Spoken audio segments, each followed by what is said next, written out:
This is Granules of Grief with Refiloe, a podcast breaking down into digestible pieces the big lump that is grief. For those still struggling with its enormity, those unfamiliar, and even those who found a version of living that is somewhat closer to the aliveness they had before the loss. Thank you for being here. I'm speaking today with a friend of mine, Brendan, who I have known now for, I think, a good 10 years.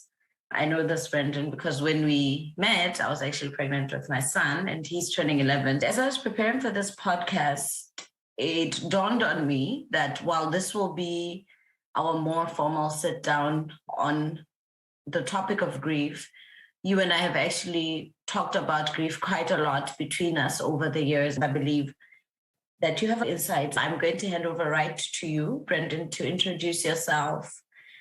Yeah, well, many thanks, Refiloe, for creating this opportunity and for getting in touch with me, getting me to speak and talk in an informal but in a very deep way as well.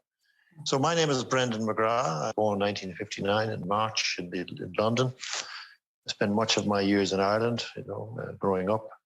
Then in my mid-20s, I went to Africa to work as a development worker. And that was my life for the best part of 40 years. And I retired earlier this year, having lived and worked in many African countries, but particularly in Southern Africa.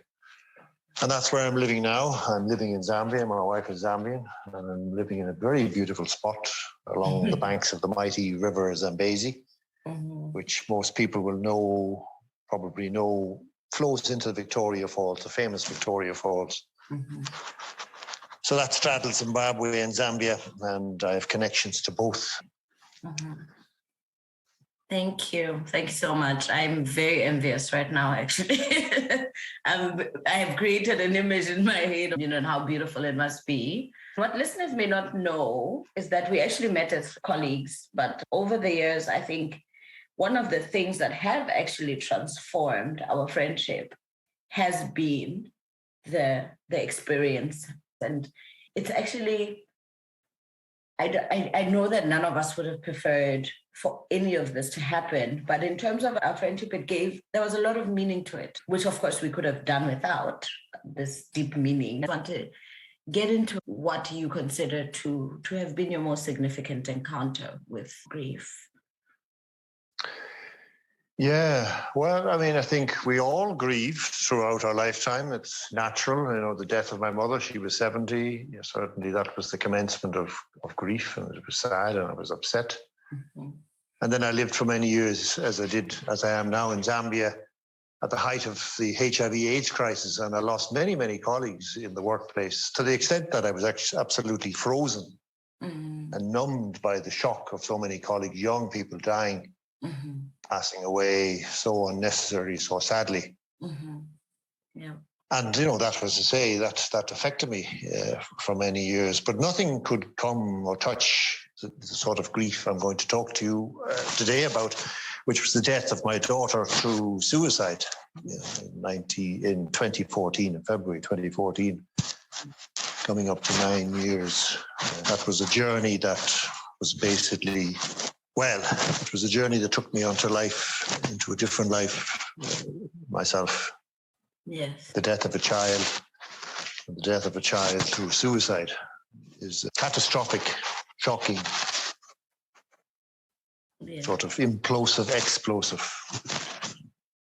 taken to, utter pain and utter shattering of oneself. And they're just some of the words. In many ways, there are not enough words to describe it. I really want us to talk about Kirsten just a bit. I think it's important for us to hear about Kirsten before everything about her. Kirsten wasn't a child when she died, but she was my child. She was my daughter. She was my eldest daughter. She was 30 when she died, and she had been married, but was then divorced, and she had a daughter. the time, Lacey, who was 6 years of age. Kirsten spent most of her life in Zimbabwe. She was born in Zimbabwe. My first marriage was to a Zimbabwean. She spent most of her life in Zimbabwe. She did go to school in Ireland for a while. I could describe many things about her, but there isn't the time. Yes. But ultimately, in the latter part of her life with me, she brought great joy to my life in terms of being able to go to see her regularly. When I was in Lesotho, for example, as you remember, Yeah. I used to go to the family house in Harare. She lived in Harare in the family house in Zimbabwe. I used to go there often, and I used to love going there, going home to her in many ways. And, running the family home as she did and treating it as a home. And then she always looked forward to seeing me. So we were very close, particularly after her divorce. I was there to support her. She died, I suppose, less than 3 years after her divorce. And there were many events in her life which certainly didn't help her in relation to her mental health. But before everything began to fall apart, before her death, she was a vibrant, young person, a great mother, very close to her daughter, doing well at work. So many things I could say. Yes. We can say a lot, but what was most important to you, it sounds like, was the joy she brought to you and how much you looked forward to spending time with her. Yes, that's in a nutshell. What do you remember in the time before she passed? Well, I think, her death by suicide was a complete shock to all of us. I had been with her at Christmas, which was only 6 weeks before her death in Zimbabwe, in Harare, in the family house. And she wasn't in her best form. And she talked about her fragility and vulnerability, not feeling undermined. And there was a lot going on in her life around her ex not paying her the maintenance that was due to her. She was going through many stresses. The economy in Zimbabwe caused a myriad of additional stresses as well. Yes. And we spoke, but she never gave any indication as to how bad she was feeling. We talked with her openly about getting counselling and getting support in case she needed it. I'd always thought she needed counselling after her divorce, but she never picked it up. And that's often the way we are as human beings, not wanting or understanding how such therapy as counselling may help. But she never took that road. And at that particular juncture, at Christmas in 2013, I also met her fiance, and she was kind of very happy with him, a new man in her life, and she wanted to go forward. And he was concerned about some of the things that were happening with her around her mood swings, etc., but not to the extent that it was going to end her life. I mean, I even asked him at one point, was she going to self-harm? But he didn't think so. And I was in touch with her regularly up to the point of her death. And about a week before her death, she had a car crash. She was her moods were definitely getting more precarious and oscillating. And she had gone to see her fiance, Philip, late one night and found him. He was asleep, but he didn't answer the door. And she took that to a large degree of shock. And then went off in a hurry, and the car crashed. Yes. And it wasn't a serious accident, but it put her into a spiral that she never came out of. She lost a whole lot of herself. And I found it very difficult to talk to her in terms of her ability to communicate. Sure. And I got her to go and see my doctor and try to get some help for her. I only found out after she committed suicide that she just told that my doctor, the family doctor, was her own doctor as well, that she was only going to see him because Daddy wanted her to see him, and he gave her some sleeping tablets. She didn't talk about any of the serious things that were going on inside her mind. Yes. So there was no indication at all. And those sleeping tablets were then also part of her death strategy ultimately. But I actually spoke to her the evening of her death, phoning up to see how she was. And she was a hollow of herself in many respects. She'd asked me for a loan, for money, and I said, well, yeah, we'll sort that out the next day. Send me an email in terms of what you're looking for exactly, because it involved another party. Yes. And then she said, I love Philip, which was her fiance, and that was the last time I ever spoke to her. The next morning, I can remember really vividly to this day, and it comes to me very, I won't say very frequently, but it's like it just happened 8.5 years ago. And I think many of us that go through catastrophic grief live with that kind of, I would nearly call it a form of PTSD. Yeah. 7:26, Wednesday, the 19th of February, 2014, in the hallway, getting a phone call from the daughter of the housekeeper who was working with Kirsten at the time. Mm-hmm. And I knew that the person who was calling me, her name was Grace, and she shouted, Brendan, Kirsten is dead. And she just slammed down the phone. And that was how the news was broken. And she didn't even say anything. She just slammed the phone down because she was so deeply traumatized herself. I knew immediately what had happened then. I knew it was suicide. You knew. I knew. Yeah.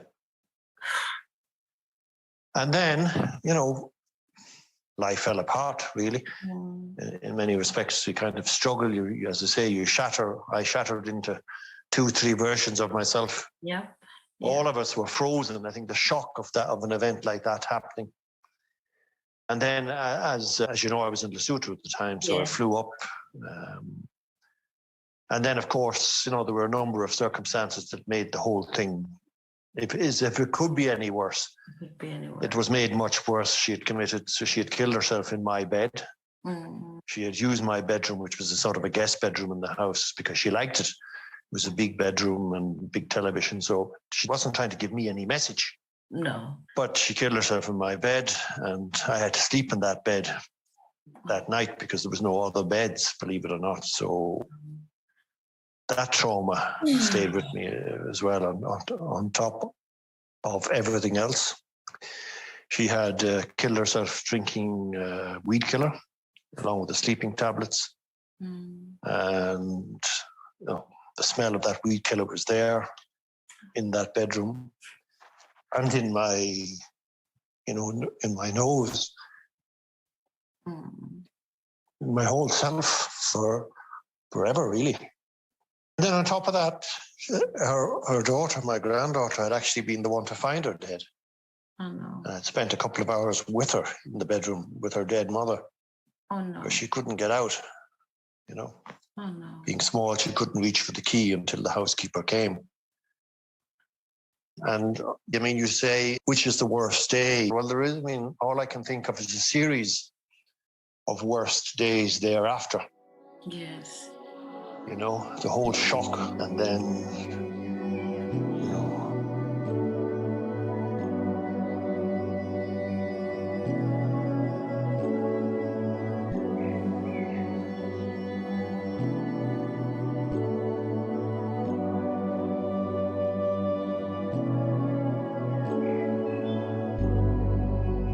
changing of a life in a split second.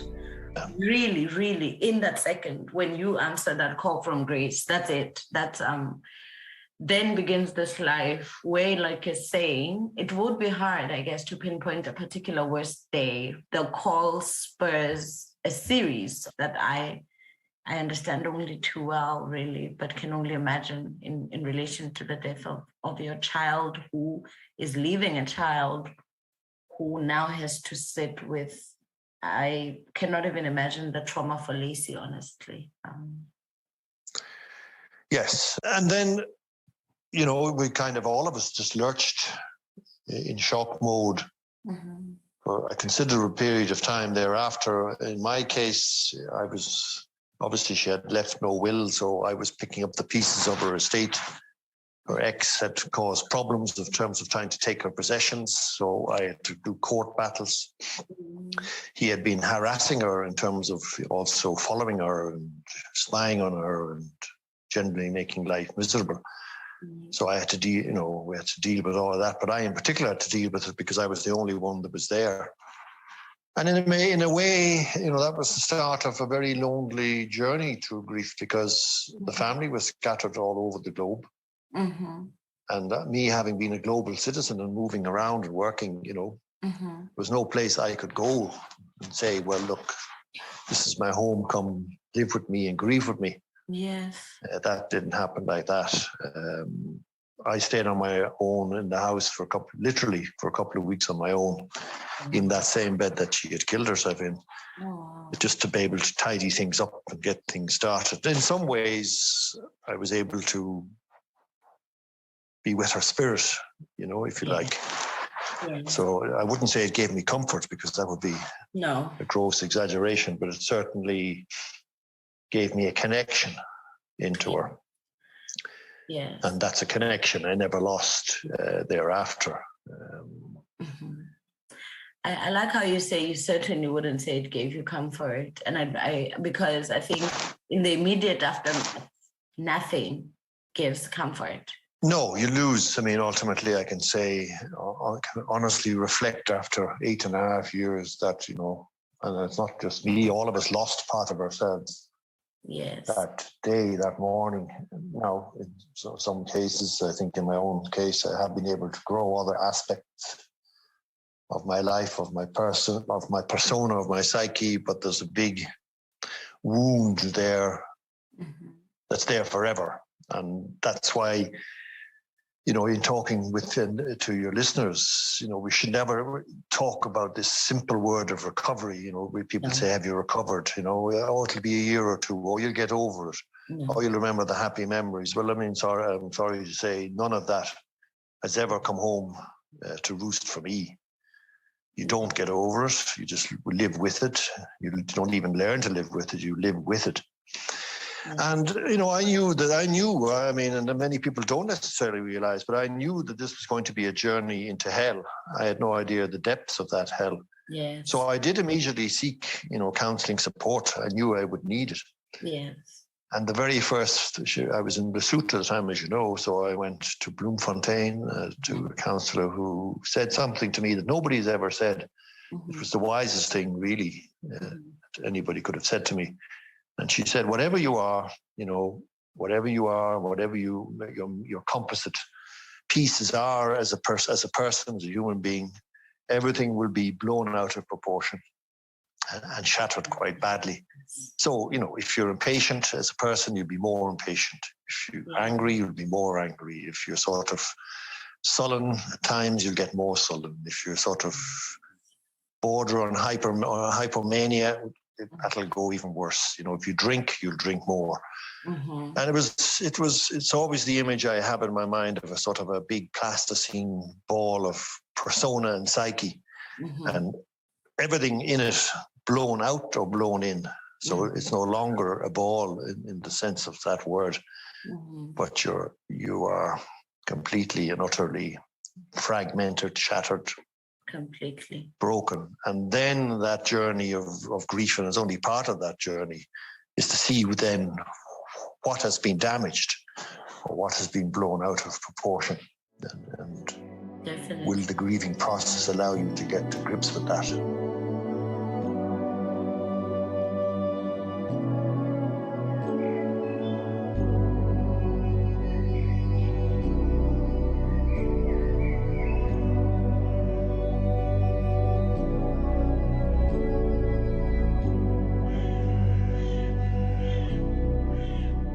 You also mentioned something that's very important in how you grieved differently. Were there any significant differences you recognized in how you grieved in relation to the rest of the family? Well, I think there are, useful, for the want of a better word, because useful is to be put in sort of quotation marks. There are pointers for people listening in that for the first year, particularly after the catastrophic death in the case of Kirsten, there's a year that follows one is in shock. So we all think we can get on with life. And all of us, that was a commonality rather than a difference, that we think we can get on with life. And in my case, there was a lot of pressures in the workplace and people expected me nearly in a way to get on with it. I had little support on reflection, no support in terms of what you would call deep, caring, compassionate support. I didn't have it. And I myself thought I could keep going. But ultimately, grief set in anyway. It got me, and I was ill in grief, and then I was ill from grief, with serious repercussions in the short to medium term. I'm fine now, 8.5 years later. Mm-hmm. In the case of my youngest daughter, who was very close to Kirsten, Michelle, she knew she needed support, but she held on and just couldn't face into it, and it took a long journey for her. And then she was ill as well, but very much more down the road. So that's the commonality. The difference is obviously with the individuals, but there's definitely commonalities. Mm-hmm. And then people that didn't grieve, or that you couldn't talk about it in terms of her death, well, they're to this day still sort of dancing around the edges of it, of her death.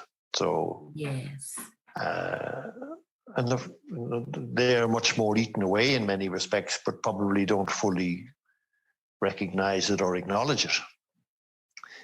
I opened the door to myself to be able to fall into the pits of hell of grief, really. But in doing that, ultimately it was my salvation, because the death through suicide for the family, and again, there's a grave risk. One or more of us might take a similar path, and that's medically, if you like, proven and researched. And the reason for that is very, very simple. I mean, the death of through suicide is very different to any other type of death, in that it's a total sudden disconnection with the person that you loved, not physically, but from the point of view of that connection of love, because they haven't been able to talk to you about it, about what's going on in their minds, the despair, the desolation, the utter obliteration that they feel. And therefore, then you feel that. I felt that. I think all the family members felt that to a certain extent, and or to a greater extent in my case. So you go to the point where you're with her as she's committing, the act. You go to that brink with her through the grief. Yes. In her case, she fell through. I didn't fall through the crack, but I could see how one could. Yes. And that's a very dark, deep, dangerous sort of, knock-on effect, I would say, of a death through suicide. In the second year, and it was all around the time of the first anniversary, and again, I had a very good bereavement counsellor in Ireland who pulled me into the present, to the now. We talk about mindfulness and now and the present moment. She put me into that space constantly in relation to my grief. Mm-hmm. And for the want of a better word, I mean, obviously she did it very well. She didn't do it impolitely or unkindly, but she kept me in that space, facilitated me being in that space. And then the pain was, it's undescribable. It's, I can best say, it's like having your heart in your hand, and it's covered in barbed wire, and it's cutting you, and it's there, and no matter what you do, you can't get through that barbed wire, and you can see your own pain, you can feel it. And, there in that space, then I began to, for the want of a better word, examine it and look at it and describe it. And as you know, I wrote many letters to Kirsten. Many letters. And explored music, that reminded me of her, and that also helped, if you like, reflect my emotional catastrophe and the shades there that were thrown up through that process.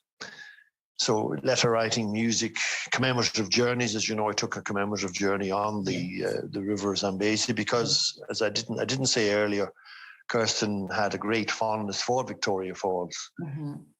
And I had a great connection with her in relation to Victoria Falls. So I took this commemorative journey in 2016 as a physical, emotional, spiritual sort of a journey.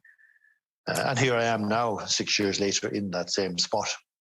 Yeah. And I feel that connection, and it's very, it's beautiful, for the want of a better word. So there's always light and hope and everything else. But to answer your question, going back to that time, I didn't know.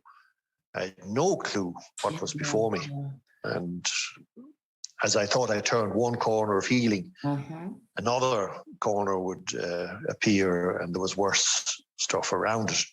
You've just also mentioned something very important around physical health that I think we cannot skip without just saying a line or two about. Basically, in a nutshell, my heart was thrown into disarray physically. So I ended up having 5, sort of operations and procedures to correct the rhythm of my heart. It went haywire.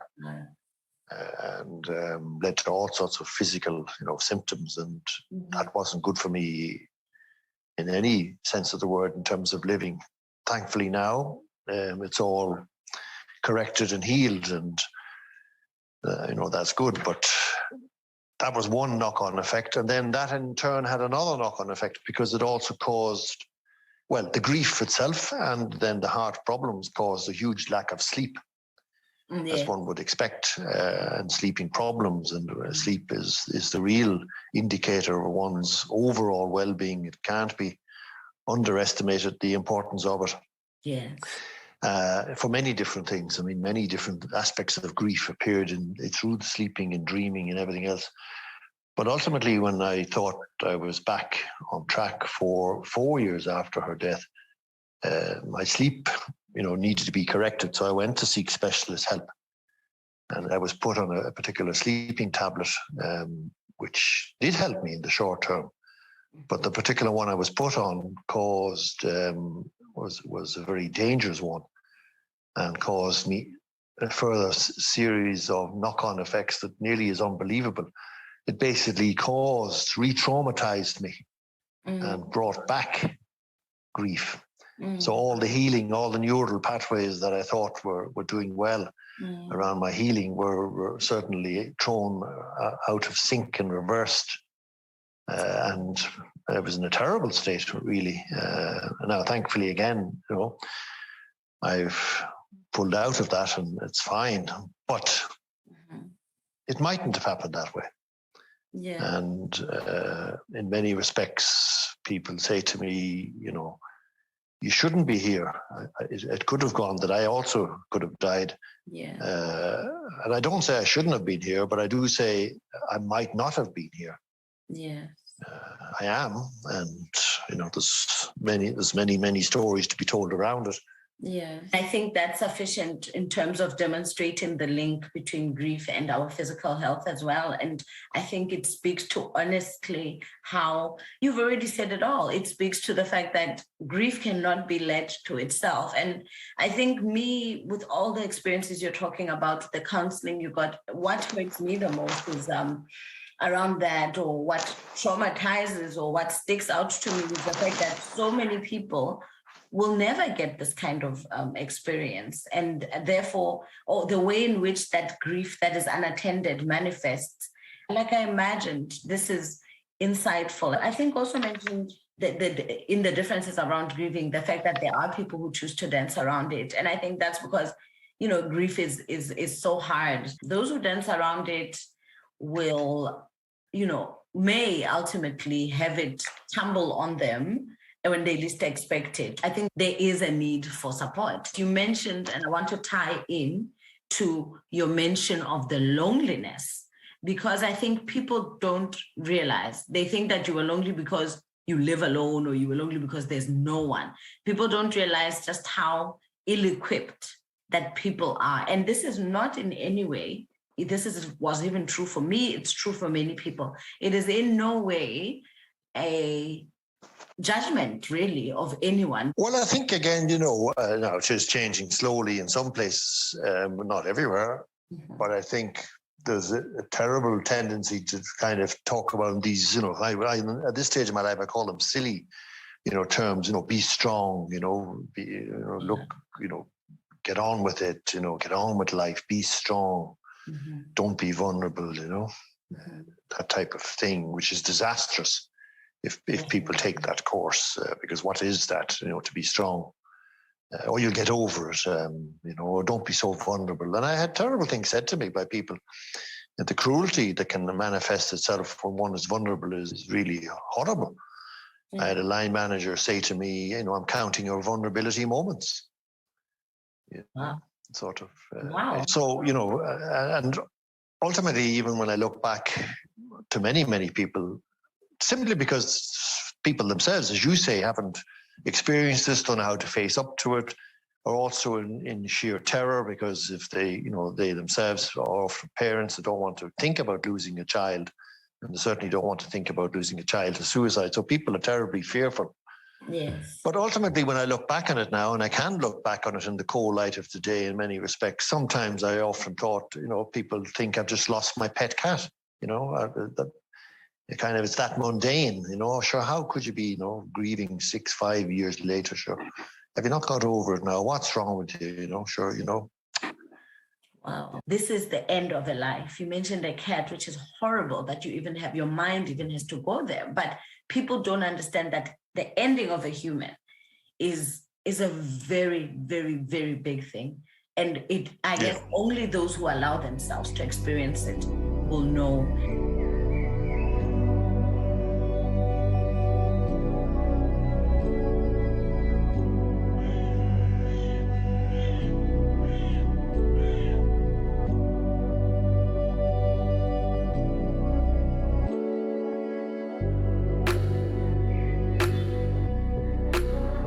You've already talked a lot about how you coped, but I don't know if there's anything you hadn't touched on in addition to ensuring that you seek counseling and information in general. I mentioned something earlier around, the letter writing was very cathartic for me in between the counseling and the counseling sessions, often evolved around that. So counseling is very, very important, but doing your own work or whatever you want to do around how you reflect on that person's life and your life with them, whatever that takes, that is absolutely essential that people do that for themselves. Letter writing, music, journeys, going to spots that people used to be, that you were together with your loved one. All of that is so, so, so important and so varied. But again, it can be forgotten about. And I say very clearly, don't get caught up in work. Don't take on things you shouldn't do. I did that to a certain extent with disastrous consequences for me in terms of, doing things. So don't be, I think we all have to be able to, and this is very difficult. So it's not easier said than done. It's just, it can only be thought through in the particular process that an individual is going through. But if I have to share any lessons, it's to say, stop. Be very careful what you take on. Cultivate self-compassion, cultivate self-love. Yes. Find those things for yourself, because if you don't have them, you're going to be much more unkind to yourself, particularly in grief. Yeah. So I at least have been able to cultivate that much more deeply in myself. Through sort of an unintended consequence.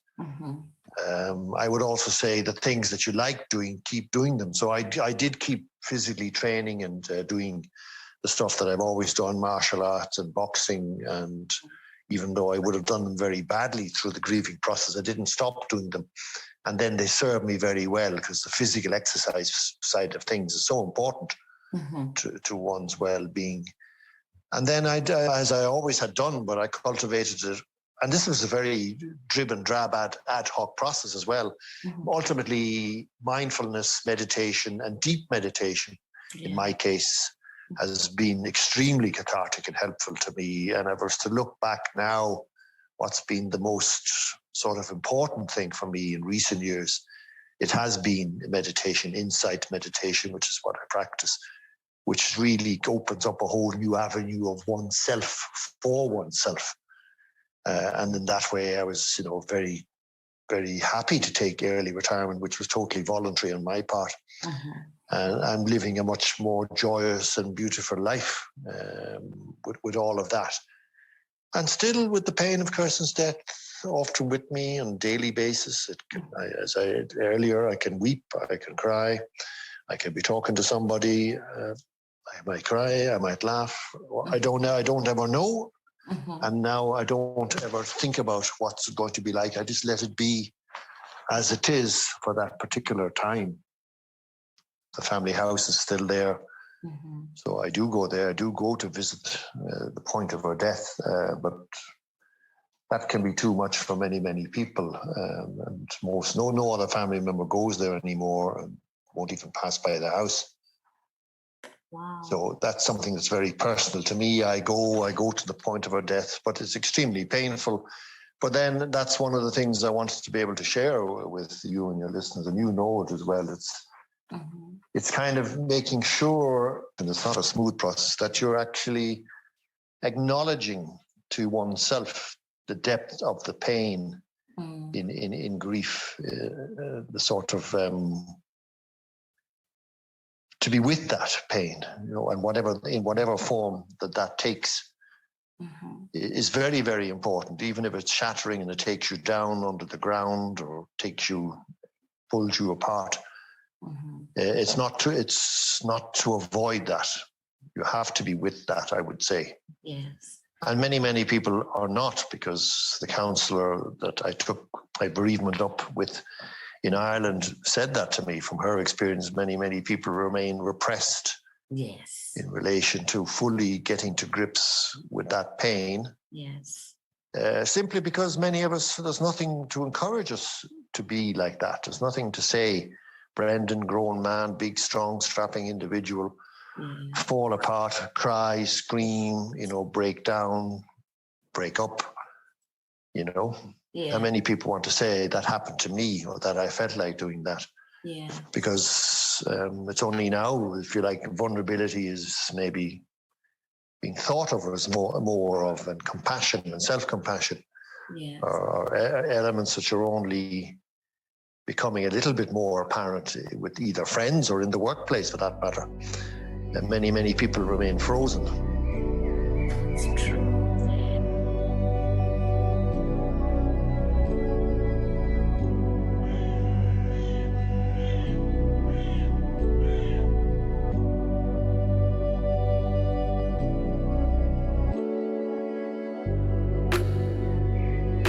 You also spoke about work. A lot of people don't talk about grief and work, but then you bring your whole self to work and your whole self is grieving. So, there's a lot to be said about. No, well, I think probably for your listeners on reflection, I mean, the work, in terms of the worst part of this whole journey for me was the workplace. Yes. A complete lack of any system to support. Yes. I got 5, now you get much more time off if you suffer such a catastrophe. But in my case, I got 5 days off, 5 days bereavement leave. I was overseas at the time, as you know, working for an Irish government department. And there was no support. There was no contact even from the people that should have been putting systems in place and support. So I got less than nothing, ultimately, because people didn't think, isn't it very private and sure you'll be all right, et cetera, et cetera. Yes. And ultimately, I was glad to get out of that particular workplace because I found it really, in a nutshell, unbearably cruel. Yes, exactly. And I think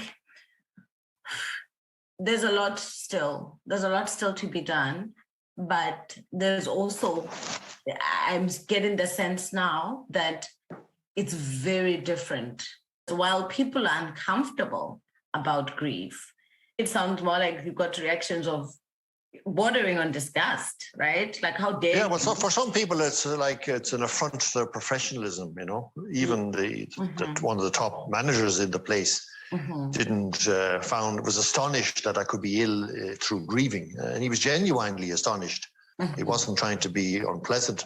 He just never realized, because so many people live in work or in some other related bubble that is disconnected from their real selves. Or they never themselves bring any other aspect of their life to bear except the workplace. So it can be fraught with complexities in terms of grieving. Exactly. I'm here to strike the balance between, I understand that places of work are places of productivity. Even in my head, I'm trying to find a balance, but I think basic compassion would be a good start, right? I've always tried to think, if I was asked now to contribute to what would be a good work bereavement policy, even when you've come back. Now there is much more, much more good practices out there that can be referenced in workplaces. Mm-hmm. And in the case of my own situation, even though I've left, they are now putting in place much better policies and procedures. You can have all the protocols you like, but if compassion isn't there, mm-hmm. Forget about it. And no one feels lack of compassion like someone who's currently experiencing grief.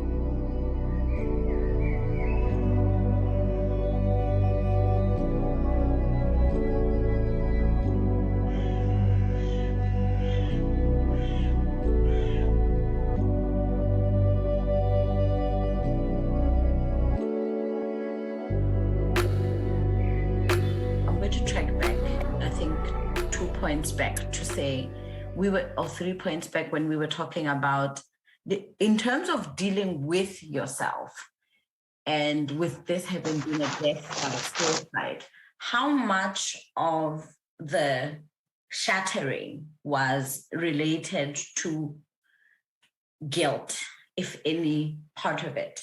Was there a significant feeling of guilt? No, and surprised my bereavement counsellor in terms of that I didn't go down that path of feeling guilty, because many, many people do. Mm-hmm. So I didn't feel guilty simply because I was in touch with her all the time, and with my limited knowledge, I was trying to do my best. And there were other things going on in my life that distracted me. Mm-hmm. But I was genuinely concerned, but I had no guilt about the fact that I didn't know. I certainly have, you look back with remorse and deeper regret, if only I'd done this, if only I'd done that, but it didn't plague me, fortunately, to the extent that I felt guilt that I had contributed to her death, because I know, that wasn't the case. I think. And it was the same around anger. I was never angry with her or angry with myself, which is often academically put down as a key thing you must go through, that one gets angry in the grieving process with, particularly the death of your daughter through suicide and everything else. But I never did get that way. And the reason for that is very, very simple. Mm-hmm. I was able to connect into very quickly her despair, her desolation, the fact that she was in so much pain that she couldn't talk about it, that she was in such a dark place, mm-hmm. to the fact that she must have been living in sheer terror, in sheer horror. Mm-hmm. And I had empathy and compassion for that. So I couldn't be angry with her. I couldn't, and I'm not now either, mm-hmm. Except I had nothing but the deepest compassion. Yes. To the pain that she was feeling, that she went and did such a thing. Yeah. Because she had no other choice in her own mind at that time. Yes. And that's back to that utter desolation, isolation, and loneliness to which she was living in. And of course, people in that situation don't reach out or don't necessarily give the signals that they're in such pain. And the reason for that, again, is very simple, because they don't know how to. And which one of us could say equally now on this podcast, and the listeners and the people to come, that we would be so well equipped if we're facing into such horror that we would also be able to reach out. These things are very, very, very, very difficult. They are definitely very difficult. And it surprises me too, but I'm happy for you that you didn't have that added burden. And I remember distinctly in the conversations a deep compassion for what she was going through. I must say, now that you mention it, I do remember that you were always very understanding of how far down she must have gone. You were always intent on supporting Kirsten, and that you can be comfortable with that knowledge. Is there anything at all that you can share that you have reflected and felt would have been helpful? Support people with their mental health problems.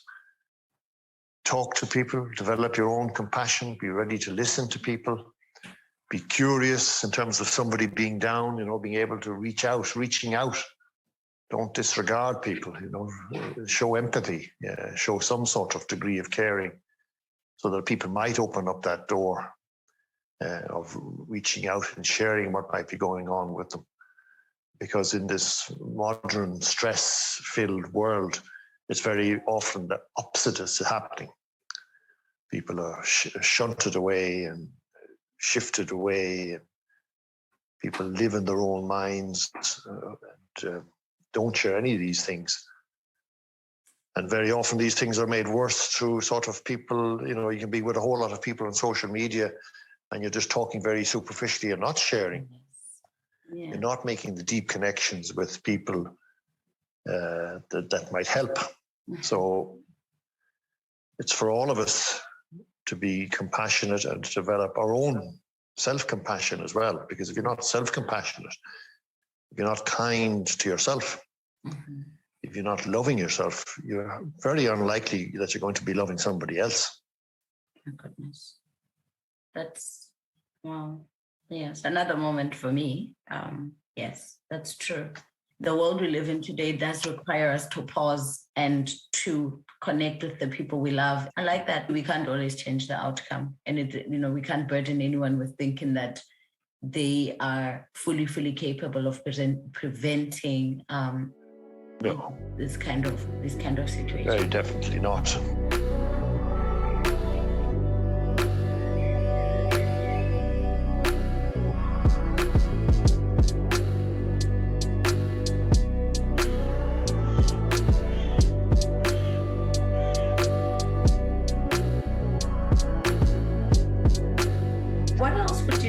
Is helpful. Kind messages and people keeping in touch and all of that's very, and I can look back and say that was appreciated. When I look back, the people that were most beneficial and helpful to me were those people who really had a deep sense of compassion and self-compassion within themselves. No doubt about it. And as time went on, those people were fewer and far between. Of course, yes. Because if a person doesn't have that, they'll run out of steam as to how to even think about supporting you. They'll get bored. Yeah. Why does that person need help now? I've got enough of my own to be getting on with.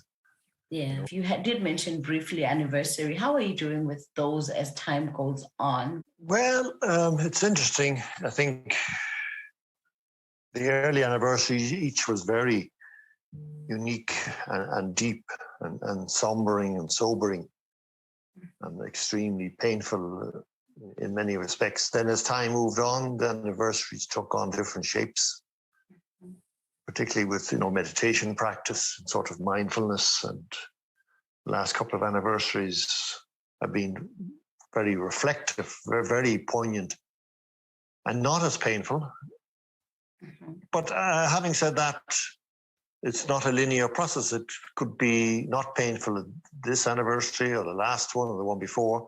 Mm-hmm. And the next one could be suddenly extremely painful because of some other set of circumstances that one is reminded about, something related to her death or her own daughter or, the progress of Lacey's making or something around some other family member. So yes. It's not linear, I would say, and I'm sure everybody is aware of this, always commemorate and celebrate where appropriate the anniversaries because they will be strong. They always come to you. If you don't go to them, they come to you. Yes. No doubt about that. And then, as I've said from the very beginning, every day could be a bit of an anniversary for me as well, because some part of her will, resurrect in relation to herself or, her birthday, which was only a couple of weeks ago, as a matter of fact. It would have been 39, July 6th, just gone by. One remembers that. And then there's the daily, just touching on the whole thing of grief or sadness or some joy that she brought as well. I mean, it's not always painful. Yes. But in terms of grief and the way people are reminded or sort of reflect on what that word entails, grief is always with you, particularly with somebody that's been lost in those circumstances. And I'm able to compare. So I lost my mother, I lost my father. I lost my father not long after I lost Kirsten. Yes. But it's a very different type of grieving. And he was 89 years of age, my father, when he passed. Led a good life and, was very content in his having led a deep life. So therefore, that's very different grieving. You grieve, but it's very, very different. Yes. So, it is very different around different individuals in the relationship with them, the age that they're at. Yes. But certainly in the case of Kirsten, there can be tears today. I could be talking to you now, and there are no tears. Tomorrow you might phone me, or I'm describing something in relation to Kirsten, and suddenly I'm overcome. I'm overwhelmed. Yes. And that is okay. Yes. Grief is always with you. In terms of grief is always with you, and in grief changing you, how did it shift? Well, certainly in my own case, I could describe myself as a much more deeper, holistic individual and content with myself and, being with myself and retired with myself and being able to live with myself. I think that's very important to have got to that point. So I think that's good for me. I think the relationship then with a myriad of others, again, it would take a whole other podcast. Yeah. Those people that remove themselves or that were not able to empathize or make connections, they're much more distant to me. Yes. In many respects, those people that were supportive or curious or empathetic or reached out, they're there. It's a myriad of different combinations. And then people who never knew Kirsten, who I met in later years, who were so empathetic when I describe what had happened. And that should always be the case as well, not to be fearful to talk about what has gone through. If the person then on the receiving end of the conversation reacts or overreacts or reacts in a different way, well, then that's their reaction. But I found many people that didn't know Kirsten or me either until a couple of years ago, hugely empathetic. And, one could then talk about the experience of Kirsten to a person that never knew her or only knew me in recent times. And then that creates for great friendship bonding, Yes, that is so true. The sitting with yourself resonates with me, learning to sit with yourself better. But something else that resonates with me is that peace with what comes, peace with what goes.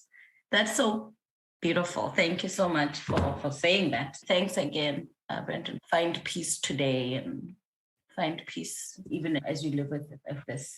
Thank you. I hope everyone who was touched by Kirsten's death in different ways is somehow in a better place. I often think, in fact, of Lacey. I think a lot of her that she's doing well. Many thanks, Refiloe. Thank you for spending time on this episode of Granules of Grief with Refiloe. I do hope that you got even just a granule of what you need. You can find more information on the podcast on my social media profiles on Instagram at Refiloe Letokot and Refiloe Letokot on my Facebook page, as outlined in the description box. I hope to see you there too.